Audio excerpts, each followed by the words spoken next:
Right, well, let's get stuck into the update on Ariana Resources. It's a real pleasure to be here this year. Obviously, the last few years have been somewhat problematic, but great to be back in London for this Minds and Money period. So thanks again for turning up and listening to the story. So the format of this presentation, I want this to be a fairly informal session. I think there's a real opportunity for us to obtain useful feedback, questions that might be on your minds. I'd like this to be as interactive as possible, so please interrupt me as I'm going through the slides. If there's something that you want me to dwell on a bit more, I can do that. Otherwise, I'll just go through this as fast as I can, so I know you don't want to be stuck in a hot room at the Hilton for too long. So we'll try and get through it fairly quickly. Just a quick recap on the company. We have our producing asset in the form of Kızıltepe. That's held in partnership with Özaltın Holding and Prosir Construction in Turkey. Prosir Construction being an EPCM contractor that specializes in gold and silver processing plants. Özaltın Holding being one of the largest conglomerates in the country, in Turkey, specializing in large-scale construction contracts. Tavşan is the second asset held within that portfolio, and it's currently in construction as what will become the second mine for the partnership. We also have Solush, which we consider a development asset, and I'll come on to talk about some of the latest work that's been underway there. We had an announcement out this morning that relates to a drilling program, and hopefully you've had an opportunity to look at those results. We're very pleased with the progress being shown there. Partly as a result of the transaction that we concluded on the Kızıltepe, Tavşan and Solush assets in 2021 with Özaltın Holdings, we were able to return a significant amount of capital to shareholders through a special dividend that was paid out in 3 tranches. So £7.74 million in dividend paid from 2021 to 2022. In the context of that partnership, particularly in relation to the development of Solush, Özaltın Holdings injected $8 million into that project specifically, but then through Zenet, the operating company for Kızıltepe and Tavşan, we've undertaken a very extensive drilling program across all 3 of those project areas. So 71,500 metres of drilling, diamond drilling, has been concluded through 2021 to the present day, and those drilling programs are ongoing across all 3 project areas. In terms of JORC resources and reserves, we're over 2 million ounces of gold in Turkey. The new name for Turkey is Türkiye, but it's a colloquialism. I still call it Turkey myself. And an expanding resource base in Kosovo and in Cyprus.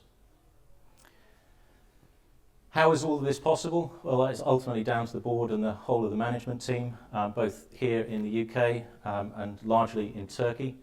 We've got a great team, and I'll talk about the team further as we go through the presentation, but I just want to point out 2 individuals from the geological team. Zack van Coller, recently back from Zimbabwe, so you can pull his ear, ask him about that. And Ruth Bektaş over there, dealing mainly with, what do you deal with, Ruth? Everything. So we're in a very fortunate position that financially, we're in a powerful place through the nature of our relationships in Turkey. We're applying that capital now across the whole of the portfolio, and I'll talk about all aspects of that through the presentation. Can you fill us in a bit about the ESG credentials of your contractors and partners? Yes, certainly. So one of the things that we've done in Turkey specifically, and this comes through the statutory requirements of operating in Turkey, and particularly in relation to forestry, there is a very strict environmental code in Turkey that deals with that particular issue. It's a challenge as well, and we've had delays with our construction at Kızıltepe, likewise at Towshan as a result of forestry permitting issues. But one of the positives that come out of that is the requirement to plant significantly more trees than are actually felled. So it comes out of the payments that are made through to the forestry department, and it's the government that controls the felling of the trees. But they will make sure that more than the amount felled is replaced. But we also go one step further, and that is the tree planting that we undertake on our operations generally. So Kızıltepe, for those that have had the opportunity to visit site, and there are a few in the audience that have had that opportunity, that they can see the whole area's greened up substantially since we took control. So that's one aspect. In terms of other ESG credentials, we've looked at the whole range. So whether it's solar power for office buildings, so in our own right we've done that. Our partners have done that. There's all other measures in terms of waste management from the mining operations and how that's handled, both in terms of waste that's capable of being recycled as opposed to waste that has to go to landfill. There's obviously chemicals that have to be disposed in certain ways, but all of that's very, very well controlled. And then really for our partners in other aspects of their business, as Alton being a substantial construction firm, they have to meet certain requirements and objectives in Turkey. And you're satisfied with the quality of those? Totally, yeah.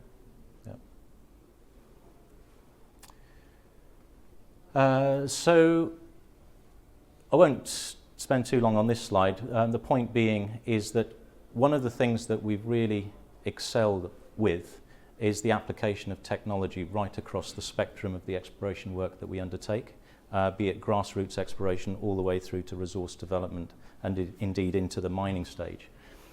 This unit that you can see here is Geotech Box Scan. We're one of the first in the world to implement this technology. Thanks to Marcus. Thank you, Marcus. Good work.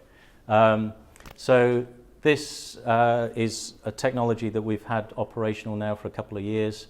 It's capable of scanning drill core or other sample types, analysing obtaining and then analysing a vast amount of data that's taken off physical sample, laser scanner, high resolution camera, magnetic susceptibility, a whole variety of different things can be measured, and all of that data is then absorbed ultimately into our geological models, and we can start manipulating that data, which is objective data. That's the critical thing, because a lot of traditional logging is highly subjective. So we want to take that initial subjective element out of the equation and then apply our knowledge to the data that's collected.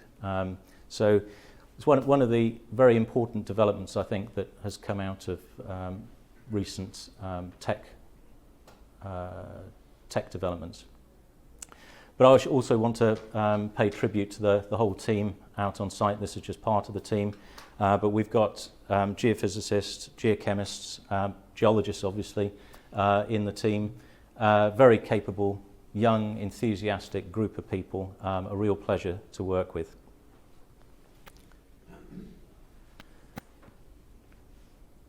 So I've dealt with some aspects of this slide already, so I won't dwell on that.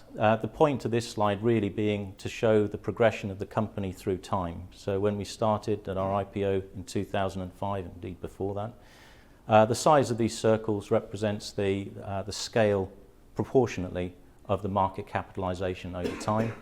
And obviously that has grown through that period as our resource base has increased. So going from a tiny resource at Kızıltepe originally of 140,000 ounces of gold to a total resource in gold equivalent terms of 2.62 million ounces of gold. One significant acceleration to that scaling of the market capitalization is the initiation of mining at Kızıltepe. And as I mentioned, getting Kızıltepe into production was a little bit fraught, but for all the reasons explained about forestry, but we got it there in the end, and it's been producing very successfully ever since. We're now in construction at Tavşan, Tavşan, like Kızıltepe, has also had a hiccup, but we've got over that hiccup, so we're on track to get Tavşan into production in Q2 of next year. The other thing that this slide shows is the funding sources for the company over time. So the purple bar being the market funding, and then our various partners, be it JV partners or other funding partners, and bank finance shown here. So this is the bank finance coming in, about $50 million. Procia and Eldorado funding Solush over there as well. And then more recently, Özaltın Holding kicking in another $8 million specifically for the development of the Solush asset. And most recently, Newmont coming in as part of a strategic alliance, and they put in $2.5 million. Sorry, a lot of the slides that I've got here actually show things in dollars, simply because a lot of the deals are done in dollar terms. This is another way of showing that prior information, but in a slightly different way and with a different emphasis. So looking at particular brackets of time, you can track back the development of the company. Again, the size of the circles demonstrate the growth in the market capitalization. So in the 2005 to 2009 period, we start off with a tiny market cap. That market cap grows. This is where we are now. All of these circles, I should say, they're all proportionately based on the dollar value. In the 2015 to 19 period, part of that was when we were struggling to get Kızıltepe into production. So it's no surprise that total injected shareholder funds, the grey circle, was slightly larger than the market cap at the time. But for most of our history, that hasn't been the case. We're one of the unusual companies where a dollar in gets you a fair few more dollars out. And that was certainly the case with the payment of the special dividend. So 15 million coming back to shareholders there. And our share of the bank debt for the development of Kızıltepe into production of 25 million that was paid off successfully in the last year or two. So the other element to this is our focus region. So we started up very much Turkey focused, and there was good reason for that. We were a junior explorer. You have to be very focused, very committed, and the only thing that we had in mind was to get Kızıltepe into production. Didn't matter what the cost, we had to do it. That was done, and as a result of that success, we've been able to broaden our horizons somewhat, spread our wings. So we already had some developments in Australia, going back to a lithium deal that we did in 2014-15, and I'll come on to talk about the relevance of that in a moment. But then we were able to expand into Cyprus, and then more recently into Kosovo. And now we're looking to the future. How do we get that to that? And I hope to be able to address that in part today. This is the management team, the directors. I won't dwell on this slide at all. Apart from William, we're all here, so you can talk to us later.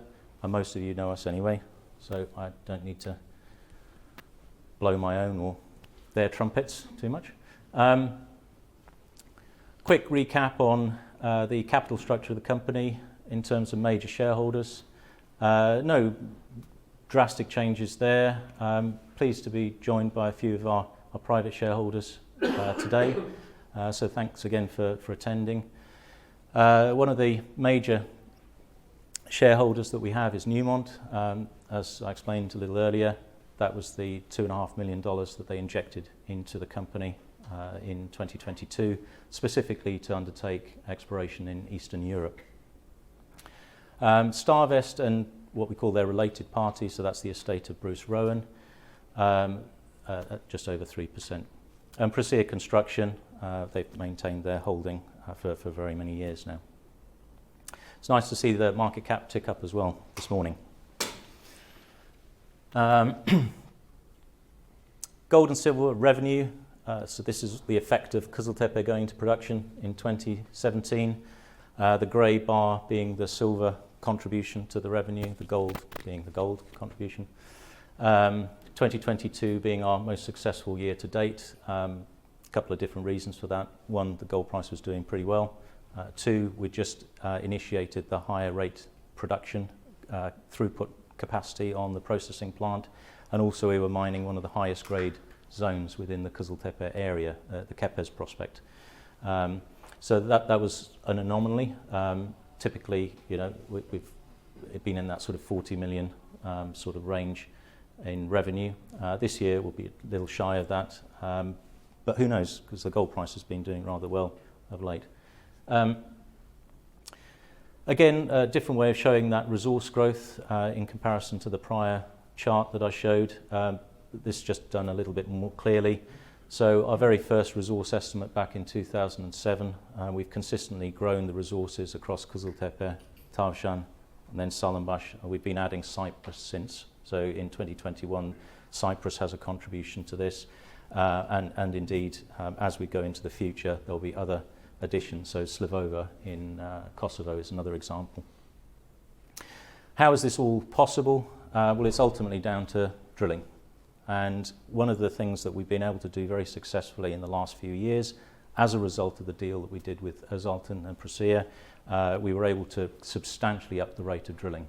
You never find anything unless you drill. So in just the last 3 years alone, we've undertaken more drilling than in the prior 17 years combined.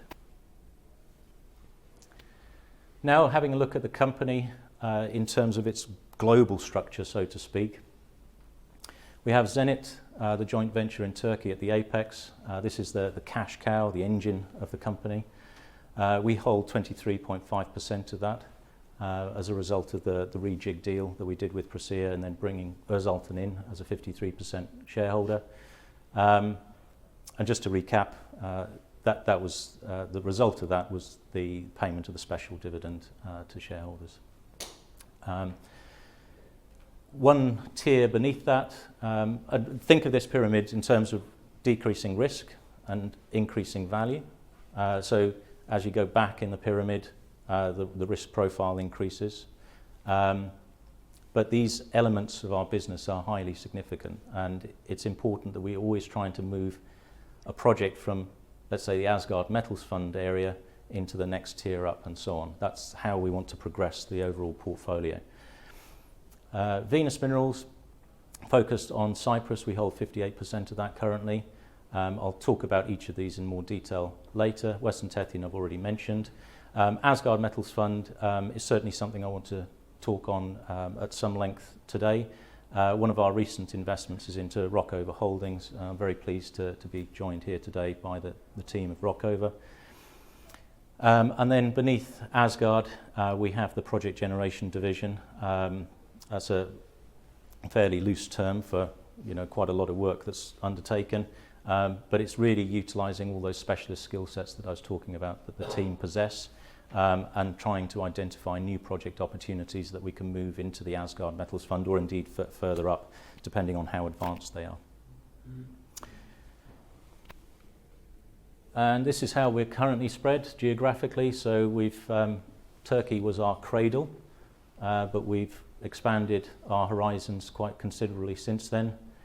I'm based down in Perth these days, and it's through the Perth office that a lot of the Asgard work gets done. So we're now focused on projects in Australia, Laos, joined here today by Didier. So you can speak to Didier about Anamite as one of the investee companies. In Kazakhstan, across two investments, Pallas Resources and Altai Resources, and most recently in Zimbabwe, the Rockover transaction. But this region is still highly significant to us, obviously, because Zenet sits at the apex of everything, and most of the operational team are based in Ankara. So I've changed the order of some of these slides around from what I've previously presented. Asgard would always appear at the end of the presentation.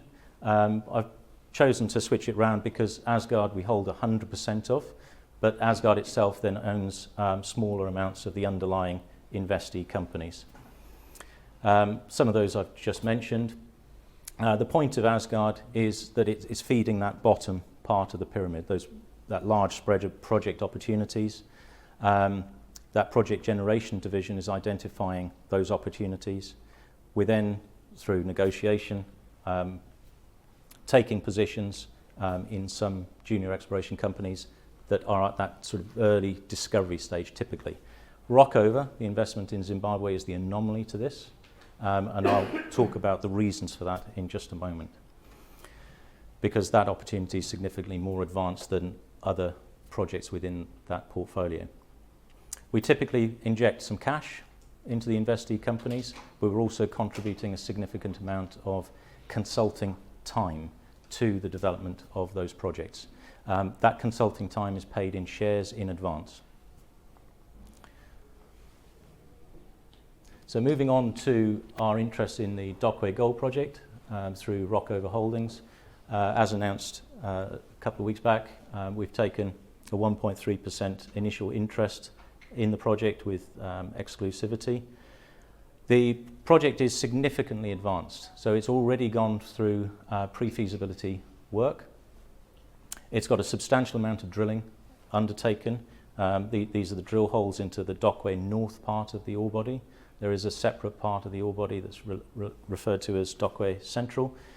Dockway Central, however, was not included in the original pre-feasibility study. So we've taken that data with the original pre-feasibility study and shown that there's substantial upside to the project in terms of IRRs, the NPV, at somewhat higher gold prices than we used in the original PFS. The original PFS considered a production opportunity of about 60,000 ounces per year over just about 13 years. We can see an opportunity to compress that time frame, adding Dockway Central into the overall life of mine, upping the rate of production to 65,000 ounces over a 12-year mine life, operating at grades of 1.8 to 1.4 grams per tonne of gold. But that mine life can be compressed even further, we believe. And ultimately, there's an opportunity to get this to a production rate of about 100,000 ounces per year over a 10-year life of mine based on what's known of the current resource. Like most Zimbabwean gold deposits, this is it's an orogenic system associated with the Archean greenstone basement. It's somewhat unusual, and maybe I should be deferring to you here, Bob. You're the expert in the room on Archean gold. Yeah. Very exciting opportunity. Yeah. So please speak to Bob a little later about Dockway in terms of its geology, if you don't mind. Anyway, it's a typical Archean orogenic gold system. It's a beautiful looking project. It's got some very consistent, generally low grade halo, but with some very high grade areas dotted throughout that overall structure. So we're trying to understand the geology more, and that's one of the reasons we've undertaken this initial investment, is to conduct an extensive due diligence drilling campaign. As I mentioned, Zach's just been out there getting that program underway, and what we're seeing already from the core coming out, it's looking pretty good. So a lot more work to do on that to properly understand that opportunity, but ultimately what we want to do is to advance on this, try to work towards a feasibility study. We need to obviously undertake further discussions and negotiations with our partners at Rockover, but we hope to be able to do that in the coming months. Just moving on quickly, as just a further point that I wanted to make about Dockway. This is the Dockway Central area, so somewhat different to the Dockway North opportunity. It's located about 2 kilometres broadly to the south of Dockway North, but it's a much higher grade, pipe-like body of mineralisation. It's been drill tested to a lesser degree than Dockway North. 2 of our due diligence holes are going to be into that deposit, and there's good reason for that. As I mentioned, the grade is typically higher, so you can see some of the prior intervals there, some really exceptional results. Not to say that Dockway North doesn't have some exceptional results as well, it does, but as I said, generally speaking, Dockway North is a broad, lower grade mining opportunity. This is an example of some of the very high grade gold that's seen in the Dockway North area, and that's the team undertaking some work on the structural geology.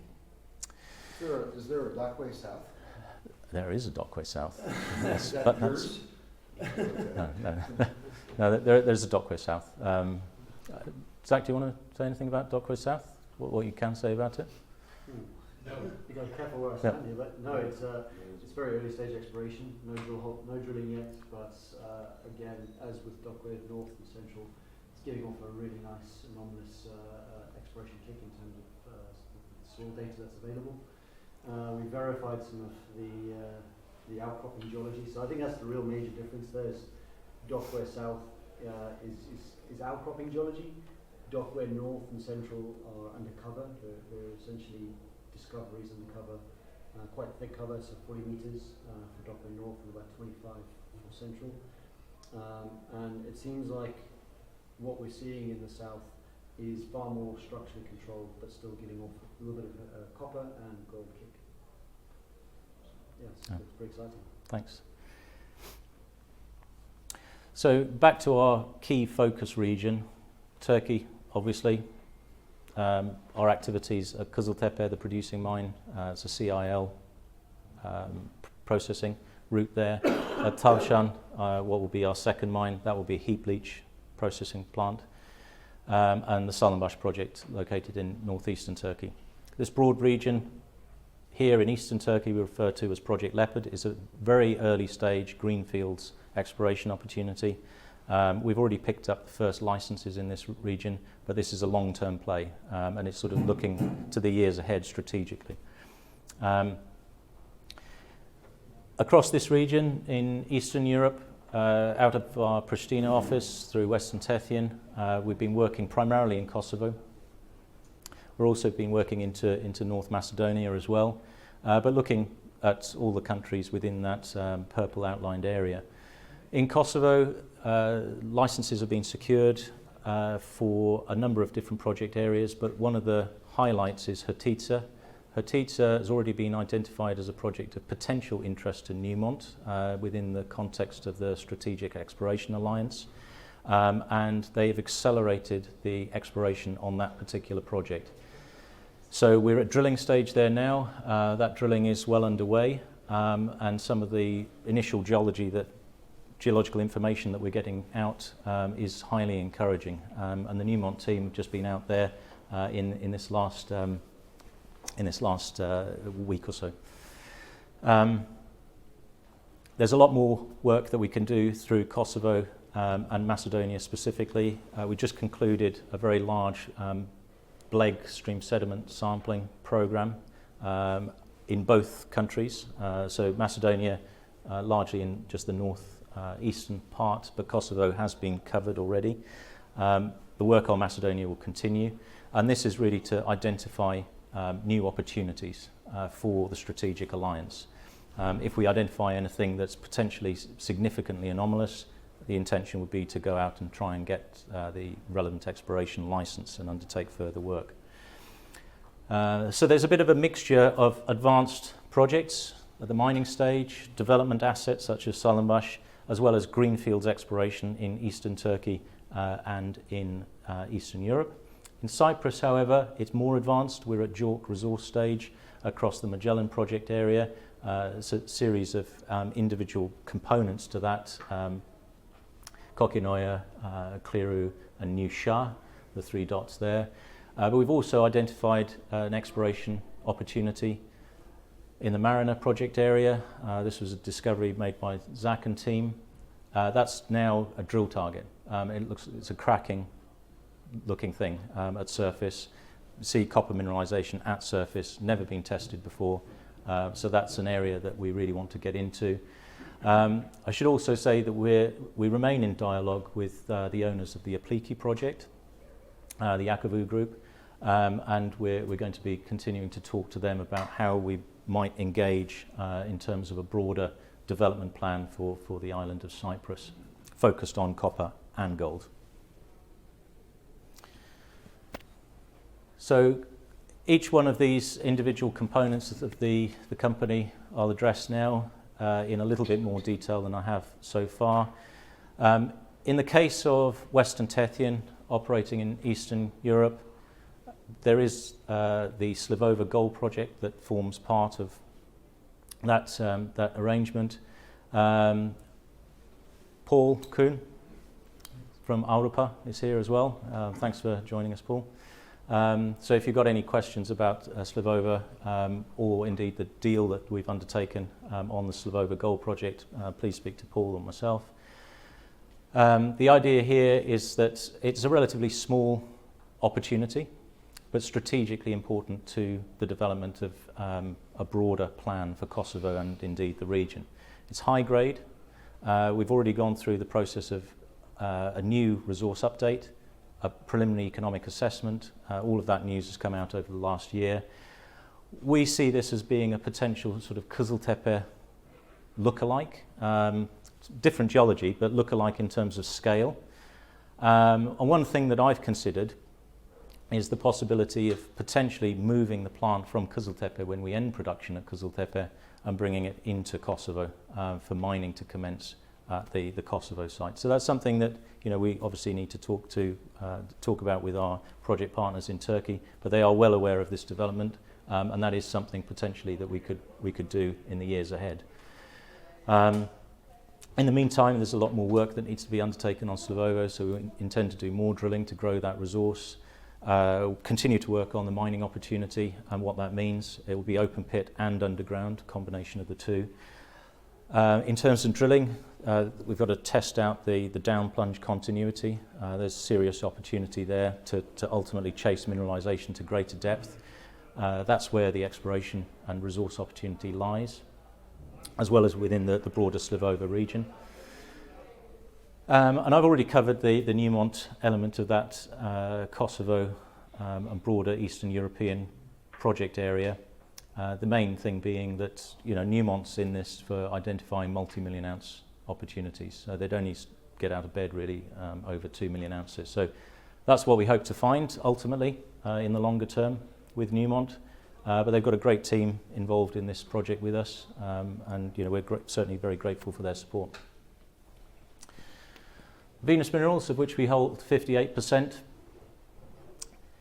We've been working on this for the last couple of years. The intention is to move this to an IPO on AIM. The IPO is essentially ready to go, but the market's just not there for it. So we've put ourselves into a bit of a holding pattern. We'll see where the lie of the land is in the coming months, with the intention ultimately to get Venus Minerals listed on AIM. But the results of the work that we've undertaken over the last couple of years have been highly encouraging. As I said, we've developed a JORC resource for the first time in Cyprus. We've identified significant gold associated with the copper mineralisation from one of our drill holes. And this really has a dramatic impact on the potential economics of the Cyprus opportunities. Mariner I've already mentioned. Apliki, this is useful, these two photos showing the processing plant that was originally established by Oxiana, an Australian company, in the 1990s. So they funded and built this SXEW processing plant. This plant was operational at a site called Skouritissa, which is a few kilometres up the road from the Apliki project. The plant's now been dismantled, so it was dismantled in around 2020, but it had been producing cathode copper. The plant is ready to go and to be rebuilt at the Apliki site. So we will be speaking with the Akavu group that own the processing plant and the Apliki project opportunity in the next couple of weeks when I'm over in Cyprus. And we'll see whether we can slice and dice that potential deal going forward. Going on to Zenet, and as I said, the engine of the company, so to speak, the key producing and soon to be producing and development assets across that portfolio. The most interesting thing to take away from this is that the size of the circle demonstrates the size of the total resource. So Kızıltepe is now the smallest resource. We'll obviously be mining it, so it will only ever go down. But that's kicking off the revenue. Tavşan has been growing over time as we've continued to drill it. We're still drilling, so watch this space. And Salınbaş and Ardalı, again, watch this space. We've had some fantastic results out today. There'll be more to come with further drilling updates from the team in Turkey. Salınbaş project split between 3 different areas. Only 2 of them are shown here because only Salınbaş and Ardalı are at the resource stage. Salınbaş is a gold and silver ore body. that sits adjacent to the Ardala porphyry. So I should point out that these little squiggles here are the scaled graphics of the aerial view of the deposits. So in terms of footprint, they're all, interestingly, similar sort of scale of footprint, but markedly different resource in each of them. Kızıltepe being a vein-type system, Tavşan being a flat epithermal system, Salınbaş being, again, flat epithermal system, gold and silver dominant, and Ardala, the porphyry. So in terms of overall ounces, huge, but low grade. So Zenet, Kızıltepe is the key, successfully producing since 2017. We've developed a series of open pits. This is the first one at Arzu South. We've gone on to Arzu North and Derya, and we've now just started the mining of the Banu pit that's just off the photo here. As I mentioned a little earlier, we also had another part of this project that sits over in these hills here called Kepez. So that has now been essentially mined out, but there's a little bit more to come potentially from there. That was the high-grade opportunity. This is the processing plant, taken with one of Zack's drones, I believe, possibly. Just showing the plant layout, so the CIL through here, the ball mill, so the original ball mill, and then the SAG mill that was put in place in 2021. So it's a great setup, and as I said, it's just operated absolutely flawlessly since day one. And the team at Procea, hands down to them, you know, they've done a phenomenal job, not only building this, well, designing it, building it, and actually operating it. So it's, you know, very much thanks to them that we've seen the operational success that we have at Kızıltepe, and indeed the reason that Procea remain the managers of the operation to this day, even though they also own 23.5% of this project, Özaltın holding the 53%. Quick question. Yep. Is Procea also designing, building, and going to operate Tavşan? Yes, that's exactly it. Because Özaltın can see that they know what they're doing. So it makes no sense for any of the other partners to be the operator. Procea have handled the operations at Kızıltepe so well that Özaltın's happy to be hands off.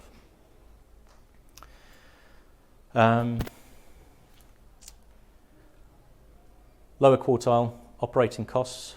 The cost has been increasing in recent times as we've moved to lower grade areas, but this is the average cost of production to date, not including this year. As we continue to mine into lower grade areas, you know, naturally that cost base will increase, but that's the sort of production cost that we're expecting from Tavşan as well. Very significantly, total gold output to date from Kızıltepe has now exceeded the feasibility study in the total mine life considered in the feasibility by 55%. So we've mined way more gold within a shorter period of time than we envisaged. So that's, again, a real success. We're continuing to add to the resource base. There's more drilling that's been underway. That's subject to further work that Zack and Ruth have been doing and indeed the Zenet team have been doing on the resource. We plan to update the market again on the reserve position early next year. But that's continuing to perform very well. Tavşan, well, we should have been in production by about now, but we were set back by 5 months as a result of some objections that came in from a small local group that related to forestry, among other things. But we got through that. It went through a court process and through the local administrative court.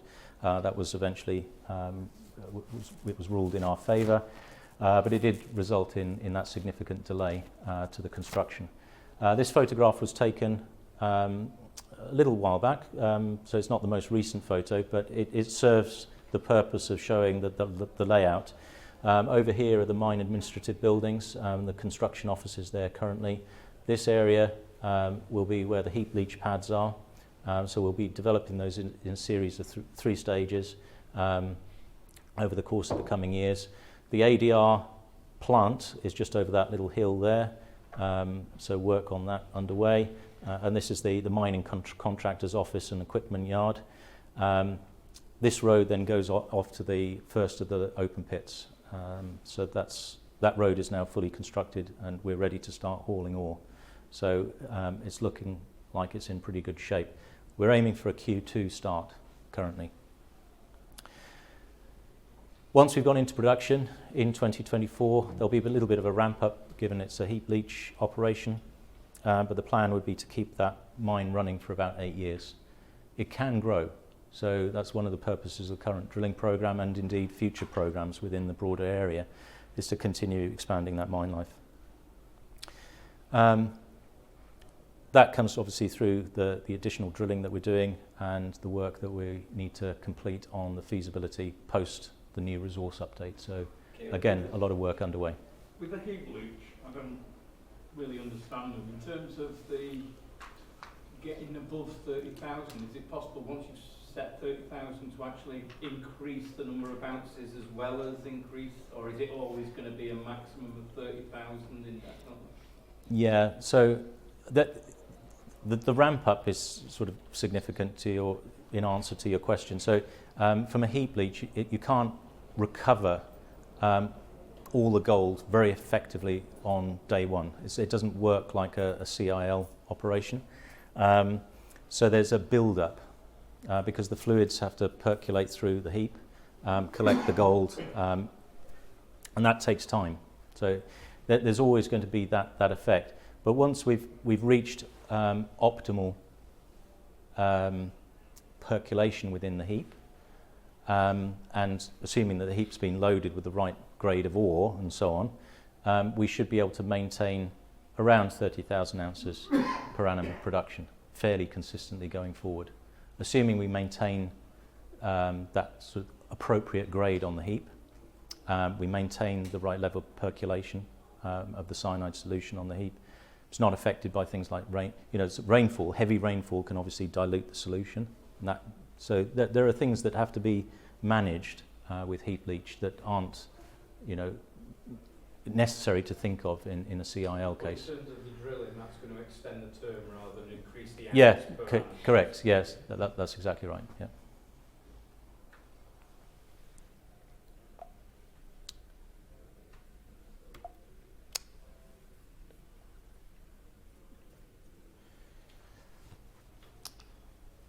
So on to Sullenbush.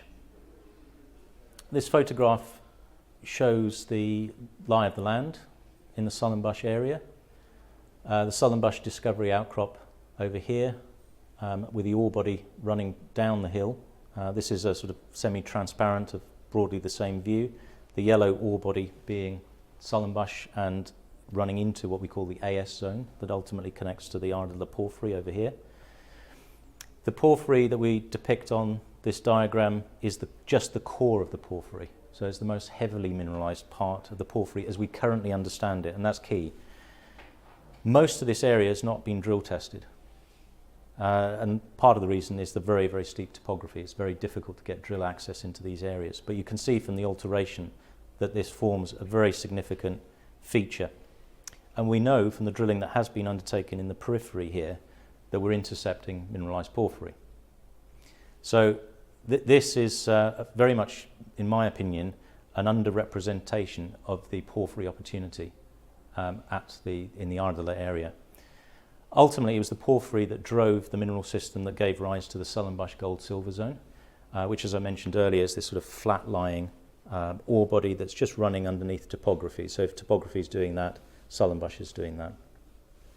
So from a mining perspective, if it weren't for the topography, it's actually fairly straightforward. But the topography does create various logistics challenges, and one of those is, you know, how we go about mining that and the waste management associated with that, the siting of the process plant. You know, there's only a few locations that the process plant could be sited. But in terms of other infrastructure, this project has got everything going for it. So we've got power running right across the property from north to south. You can just about make out the power line there. Road access is very straightforward, and we've got access to expertise in the region, construction expertise, I should point out. So the dam just over here, that was associated with the work that Ozalton was undertaking. So they know the region very well indeed. The idea with the current drilling program is to continue testing out Sullenbush. So we're doing mainly infill drilling at the moment, but we have done some extensional drilling. So the results of this morning's announcement related to a lot of the work that was undertaken here following the receipt of recent forestry permits. We've also gone on to make a new discovery about 9 kilometres to the south of Sullenbush, an area that's known as Hazarli Isla. And Hazarli Isla is an intermediate sulfidation system. It looks like it's developed at a higher relative level to the Hot Marden discovery that was discovered a further 8 kilometres to the south of that. But we've intercepted in the drilling to date a very broad alteration and mineralisation halo that's carrying gold, silver, lead, copper, lead, zinc. Relatively low levels on the gold so far, but as we drill deeper, we're consistently intercepting higher and higher grade gold. So that's a very strong indicator to me that there is an opportunity there to identify potentially another Hot Marden type system. We're just in the process of undertaking a IP resistivity survey over Hazarli Isla to try and resolve some drill targets, because it's quite difficult searching for what's like a needle in a haystack with a drill hole that's going down to 600, 700 metres. But yeah, we're very impressed with some of the results that have been coming out of Hazarli Isla recently.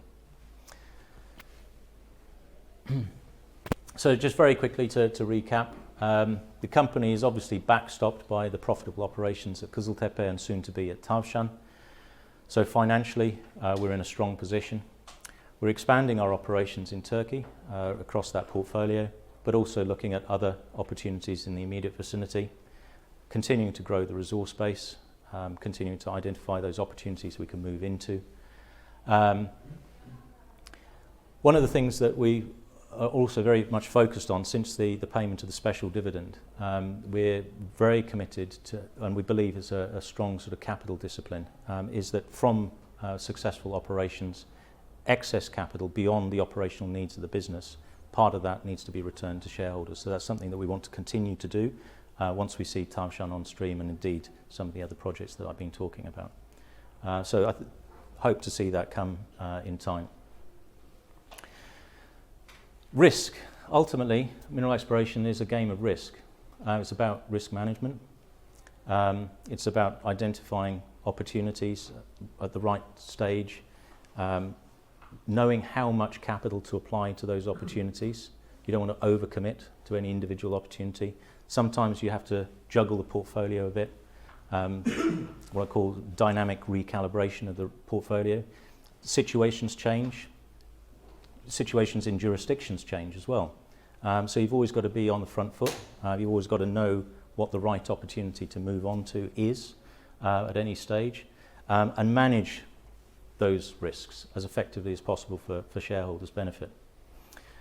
But the key thing is that our downside risk as an exploration company is completely backstopped by the operational cash flow. So we're very unusual. Most exploration companies are not in this position. And we've already had the question about the environmental side of the business, so we very much pride ourselves on this, something that we're absolutely committed to and have been since day one. Now I could talk on length at that, but the point being is that we want to ensure that we recognise there's an environmental impact to everything that we do. As human beings, it's a natural part of our civilization. The key thing is, how do you manage those risks? How do you imagine that impact that you're making on the environment? How do you turn it to a positive? There's always a negative, but how do you turn it into a positive? And so we're very much committed to that. And then, the last slide really, I just wanted to touch on relative share price performance over time. And I've looked at a particular bracket there, going back to COVID. I think that marks an important moment in time. The reaction of the market post-COVID, but also looking at the key peer group. So among those, it's Caledonia Mining, very successfully operating in Zimbabwe for very many years. Very interesting to see that Ariana, in the blue line, moves very similarly to Caledonia Mining and has done for a long time. Other peers, I know these are all producing companies, so Anglo-Asian Mining, Hummingbird, Centamin, Sarabi. So you could place those in a broadly similar bracket to Ariana, although they're all producing in different countries. If you look at their performance relative to Ariana and Caledonia, or indeed to the FTSE or AIM index, FTSE AIM index, which is this line here, you see this trend in the AIM index. So almost all companies are down at the moment, but relatively speaking, we're still performing very well. So that's essentially the point that I wanted to end on. I've got a few additional slides that relate to our overall performance in terms of other metrics, and there's a bonus slide in there that relates specifically to Project Leopard. So I'm happy to take questions now or talk individually to anyone that wants to hang on afterwards. It would be my pleasure, team's pleasure, to provide all the answers that we can. Thank you. Thank you, Kerim.